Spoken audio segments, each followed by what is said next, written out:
Okay, so this is the next part of my series that explores the question of what is the difference between painting from life versus painting from photos. And if you haven't seen the intro, then I encourage you to watch the intro, just because there I'm going into what I'm trying to do here and why and how. Okay, so in this video I'm going to be painting from a photo reference. If you want to know how I chose the photo, refer to part 1. So let's get right into it.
So this is the first day of this project, and I must admit I'm starting this portion of the project with bias against painting from photos. I'm not sure where it came from. I think it came from years of painting and drawing from life, and the fact that I enjoy it so much. I draw from photos very often, especially portraits of people I find interesting, not famous people, just regular people. So I find that very helpful for not only practice but also value analysis and things like that. I don't, however, have a lot of paintings done from photo references because of that, bias, which I admit to. And so through this exercise, I'm really hoping to learn more about myself as a painter, I guess. I wonder if at the end of this process, I'll be able to let go of that bias and maybe be a little bit more open to painting from photos, because I know that painting from photos could open up some additional opportunities in terms of portfolio development. I really want to identify and understand better the differences between painting from life and painting from photos, because I think that will inform how I want to proceed with the rest of my. So I started this today by pre-mixing the paint based on the photo reference. And as I was mixing, again, I was reminded how much the camera distorts the colors. Even though I don't have the experience of painting this particular subject from life, because I chose to do this part first, and there is a reason for that as well. Even though I don't have the experience of painting this from life, I do have the experience of setting up the still life, and I'm able to obviously see how the setup looks. So when I compare that to the photo, the colors are totally different.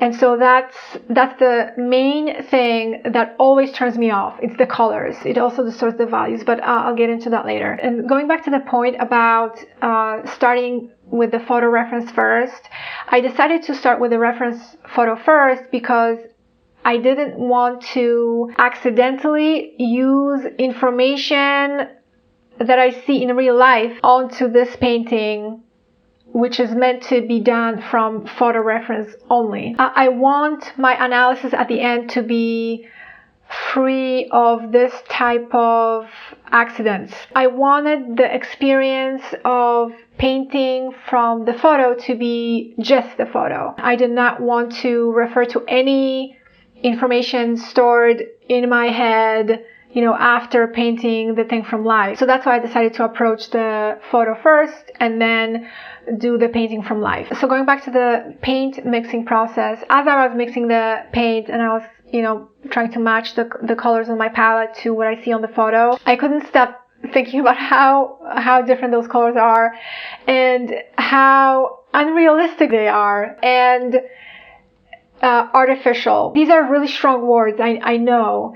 How could that be that they are so artificial and unrealistic when we look at the photos, we trust that the photos represent reality. But I don't know, for some reason in my mind, those photos do not look real. They almost look cartoonish. And that's because of all the information that a camera leaves out of the photo when the photo is taken. And this is where things become complicated, because we can get into the subject of what is the difference between the anatomy of the camera when compared to the technology that we have in our eyes, our eye anatomy, the biology of our eyes and how they work and how we all perceive information. I don't want to digress with that part, but I do understand, obviously there are significant differences in how cameras are built versus how a human eye is built. This is exactly why I do not like the representation coming through the camera. Our perception is so much more sophisticated. I may do a video about that. That would be actually very interesting. But going back to this, so color distortion is a big problem for me personally when I'm presented with a photo. So using this as an example, there are two main areas within this photo that I noticed as being significantly distorted. Actually 3, maybe even 4. There's a lot of areas, okay? But let me go over a couple of examples. So here we have this area in what appears to be like a peachy color. This is according to what the camera captured on the photo. This is pretty close to what the photo shows, but obviously this is the first layer of paint, so adjustments will be made. And so this area specifically in real life is much darker, much saturated. Actually, I put a few filters together to get the color. I put the filter on the window, and the light comes through the window and it hits this side of the skull, and it creates this really nice effect, which, by the way, the camera did not capture as accurately based on my comparison of the photo to the real thing. But anyway, going back to this again, the color is a little bit darker in value. There is actually more saturation. The color in reality is basically very close to cadmium orange with a little bit of blue and maybe a little bit of cadmium yellow in it. So the distortion here is pretty dramatic. And also the distortion in this section right here in the shadow is very dramatic as well, because on the photo this appears very dark. This is almost pure raw umber, but there is a little bit of cadmium yellow and a little bit of yellow ochre, because I wanted to just keep the temperature still play around with the temperature within the shadow. In real life, this color is closer to this color. The color distortion and really the value distortion is very dramatic. Another area that the photo is misrepresenting, I feel, is this area within the skull, because in real life this area is much lighter, and also there's a lot of information missing from the photo in this whole relationship right here. So the light comes through the window, through the filter, it bounces off of this corner and this side of the window, and then it hits the skull. So in real life, this effect, I'm not able to describe it in words how amazing it is to look at. I'm really hoping I'll be able to capture it with paint. I'll try to be as precise as possible, but you see, the fact that all these relationships are missing in the photo is already limiting me, and the fact that I know it basically creates this virtual stop in my head, and it doesn't allow me to kind of proceed. But I'm going to proceed anyway, okay, because that's how committed I am to this, to the end results of this. There's a lot of little details that are also missing, but I'm hoping to expose all of that at the end. Also, what I have to work on definitely is the perspective. So currently the perspective does not match what I see on the photo. I think I miscalculated a few things that I definitely have to correct. When I was taking the picture, I was trying to stay as close to my point of view as possible, but there could be some accidents there as well during the photo taking process. I may have shifted a little bit, or maybe the camera was not high enough or whatever. So at the end of this, I'm really looking forward to having the two versions of the painting right next to each other, so I can see what the differences are and kind of analyze the pros and cons of each painting approach, and kind of have a list ready for reference in the future. Who knows, maybe I'll paint from photo references more often, but I really just want to understand what the problems are, or what the problems could be if I ever decided to kind of switch directions in my painting process. I don't think I would ever give up painting from life though, because that's just too precious to me. So I think that's it for today, and let's keep going.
Alright, so today is day 3 of this exercise, and I actually did not paint I did paint yesterday, but I didn't do a diary. No, did I paint yesterday? Yes, I painted yesterday, but I didn't do a diary because I couldn't. So what you see today is my progress as of day 3. So this right now contains 2 layers of paint, with the exception of this area, the teeth and the stuff around it, because I basically worked on it today, and so this area has a lot more layers of paint. I actually was very surprised how difficult the teeth turned out to be to capture. I'm not sure why that is, but it wasn't easy for me to get the teeth in. Maybe it's because of the details that I had to deal with, but I'm not really worried about it. I'm just stepping back from it for a little bit, and I'll come back to it in about maybe 2 painting sessions when the paint dries. So as I was painting this, I realized that there's always something that works against me, and it doesn't matter what type of painting I work on. So for example, last time when I was painting the plant, I set it up in such a way that the light was hitting my eyes directly when I was looking at the plant, and so that obstructed my perception of color, and I wasn't able to kind of judge the value properly and the color and everything. This time I'm relying on my iPad. So as I paint, I have the image on the iPad, but that's actually challenging because the iPad, because it's digital, obviously, it adds another layer of distortion of the colors on the image taken by a camera, which already distorted the colors at least once. And so I have like 2 layers of distortion going on, one through the lens of the camera and then one through the screen of the iPad. I do have that in mind, and also there's like a little bit of glare depending on the area and depending on how the light comes through this room. You know, I have to deal with that, and that's kind of misleading sometimes.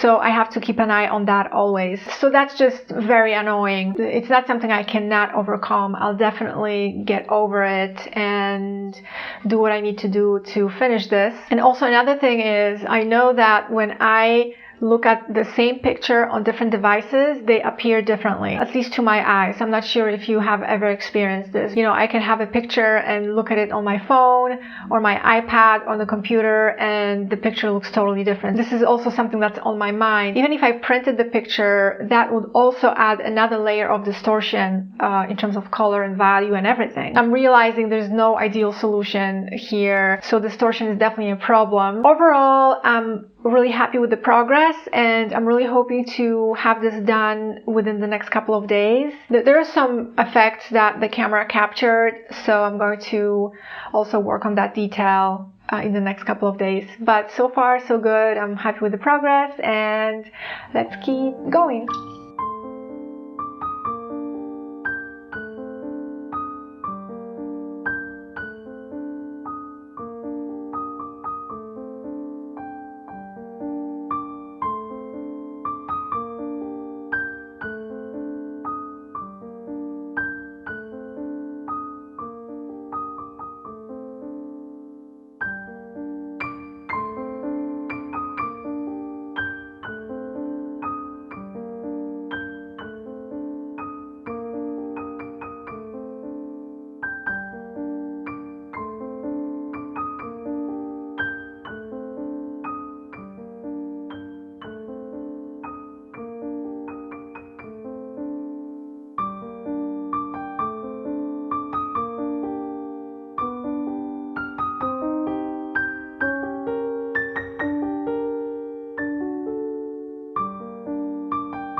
This is day 5.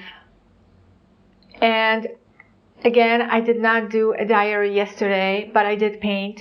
And so what you see here is the result of my work from yesterday and today.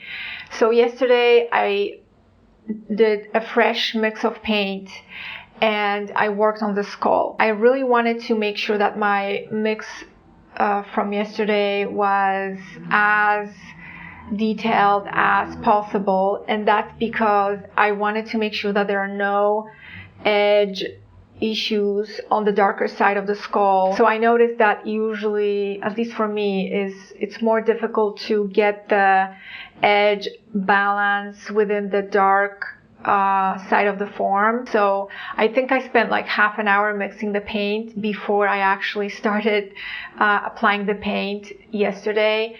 But that totally paid off because I feel like the darker side here is balanced better than it was before.